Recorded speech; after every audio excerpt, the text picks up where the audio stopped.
Rocco Rossi. Hello everyone and welcome to the 2022 Ontario Business Achievement Awards. This year's theme is the inclusive economy, and that's not just a social justice theme. It is absolutely an economic necessity.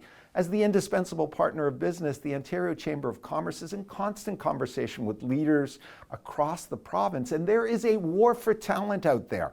So there has been no other time where it has been absolutely more crucial to ensure that no talent is left behind.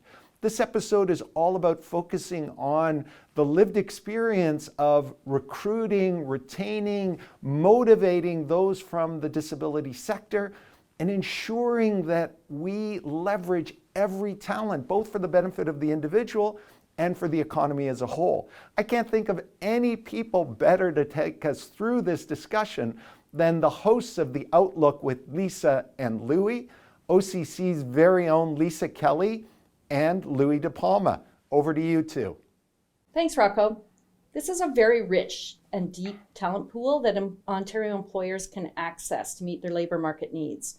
In fact, between the years of 2009 and 2020, registered students with a disability increased by 132%.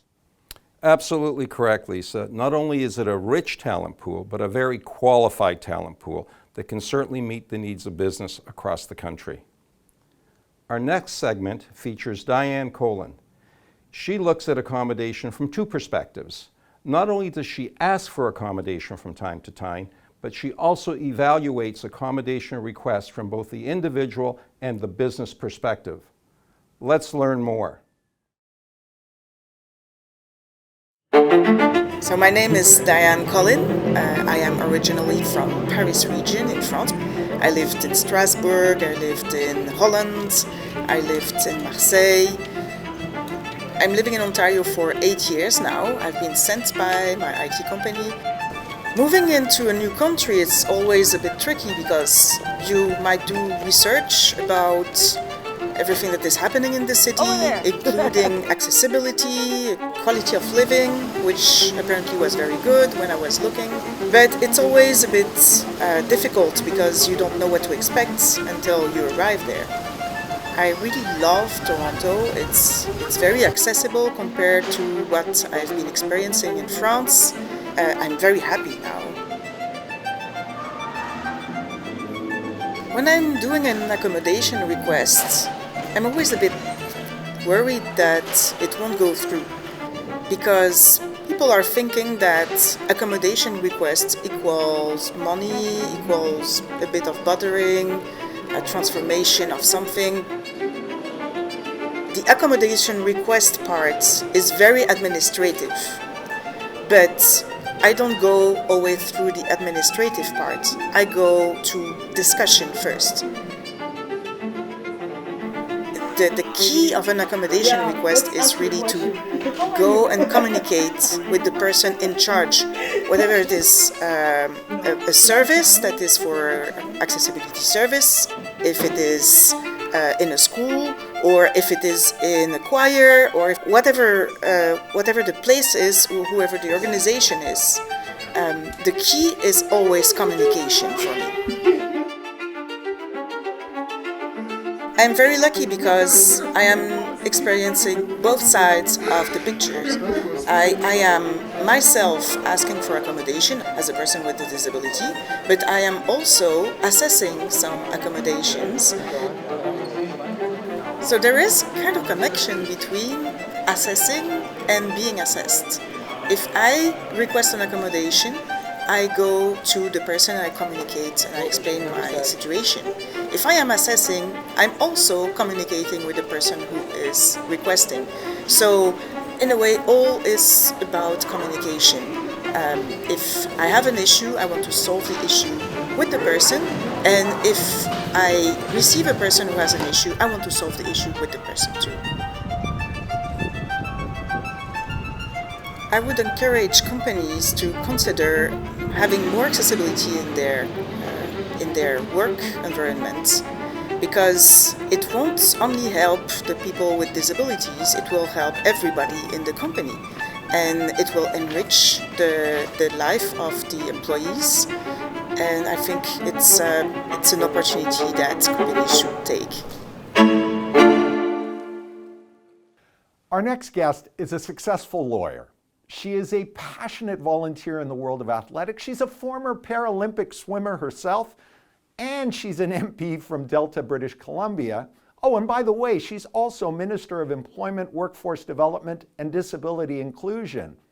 It gives me great honor to introduce to you the Honorable Carla Qualtrough, who has a message for us. Thank you, Rocco, for your kind introduction. Hello, everyone. I'm Carla Qualtrough, Canada's Minister of Employment, Workforce Development, and Disability Inclusion.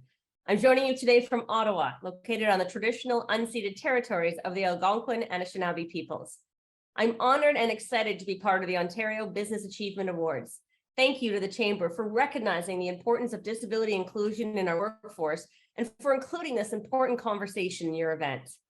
Let's start with the facts. Persons with disabilities are underemployed in Canada. As our country faces a labor shortage, the untapped pool of talent is deep.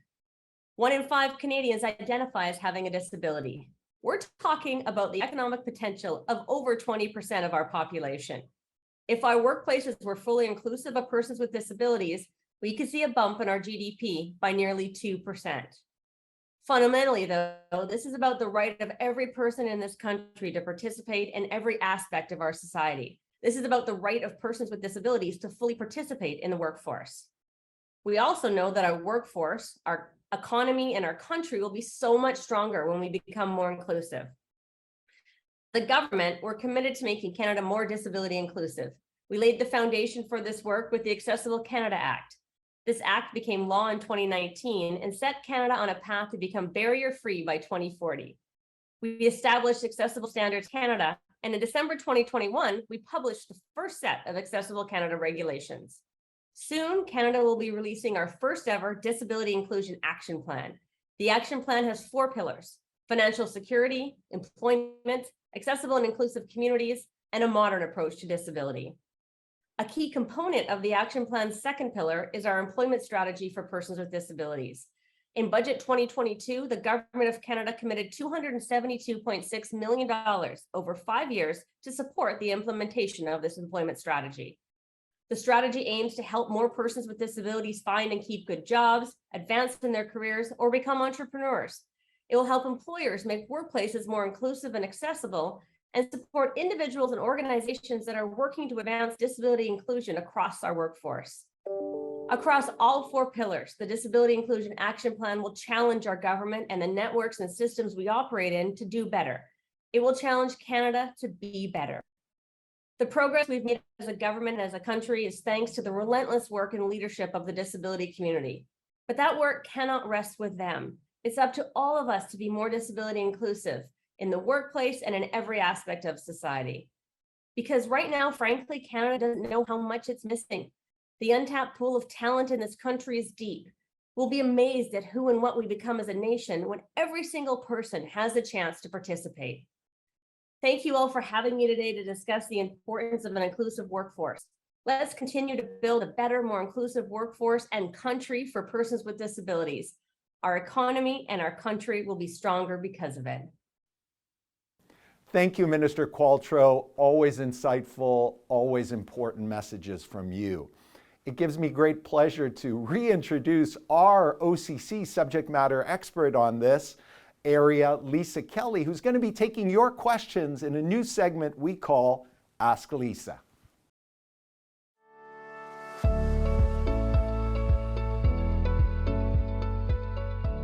Hi, my name is Lisa Kelly, and it's a great day to talk about my favorite subject, the inclusion of people with disabilities in the workforce. I'm sure that most people would tell us that they wouldn't intentionally ever exclude someone or want people to feel excluded. So let's agree to do what we can to get more people into Ontario's labour market. I'm excited to take your calls, so let's get right to it. First up, we have Loran Upton from Scotiabank. Welcome to the show, Loran. What's your question? I'm the DE&I Program Manager for Global Talent Acquisition Strategy and Programs at Scotiabank. I was wondering if you could help me to make a business case that I can present to our leadership team to run a targeted recruitment campaign geared toward inclusivity. We absolutely could. So one of the first things we want to do is just, ground ourselves in data and facts, see where the marketplace is, but also ground ourselves on where internally and externally we are and where we need to be. From there, we can look at setting targets, developing a strategy, and obviously getting support, executive support from the top. We'll need a team that'll help us set goals, be accountable, and, develop the strategies that will take us to be an inclusive employer. Amazing. Thank you, Lisa. Thanks for calling in again, Loran. Hopefully that was helpful to you. Okay, who's next on the line, please? And what's your question? Hey, Lisa, it's Matt from Level 5 Strategy, and we're being asked more and more by our clients for DEI as a strategic imperative. And I've been told there are lots of benefits that make good sense for employers to hire someone with a disability. Can you talk about that, please? Absolutely. So first of all, we're getting qualified and ready to work candidates who can actually drive creativity, innovation, and problem solving in the workplace by bringing new perspectives to our business. We're also reflecting our community, our customers, our suppliers, so we want to make sure that we do that. But there's also some studies that show that people with disabilities actually have higher retention rates, which can save the employer money and also improve the overall retention of all employees. Some studies show us that 90% of people with disabilities rate average or better on job performance, 86% of employees with disabilities rate average or better on attendance, and 98% rate average or better on safety. So it's a great business case. Does that help you? Yeah, it's nice to get some numbers. Thank you very much. No problem. Thanks for calling in. Okay, who's next on the line, please? And what's your question? Hi, Lisa. My name is Franklina, calling from DSV. My question is, if someone is asking my department for a specific accommodation, what kind of questions am I allowed to ask them about it? That's a great question. I'm going to take a moment and just encourage you to, first of all, think of this as a discussion. It's not really, it's an information sharing. So we want to start from that perspective. Then you want to focus on where is the gap or the barrier or the challenge that the person is experiencing, and really focus on that so that you can problem solve for that gap.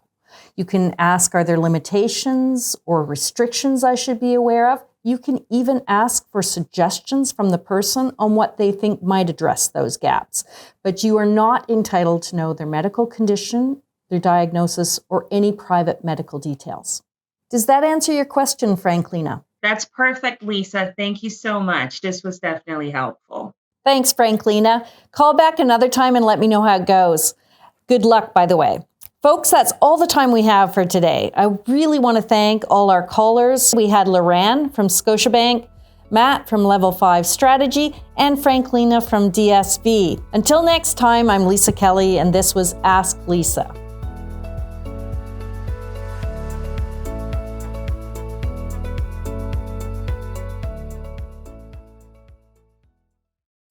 Thanks again, Lisa. You most definitely have a future in broadcasting, but don't leave the OCC because we love having you on the team, and that expertise is so important, particularly at this time when we have this war for talent and where people simply need to recognize that the pool of talent is far broader and deeper than was ever supposed before.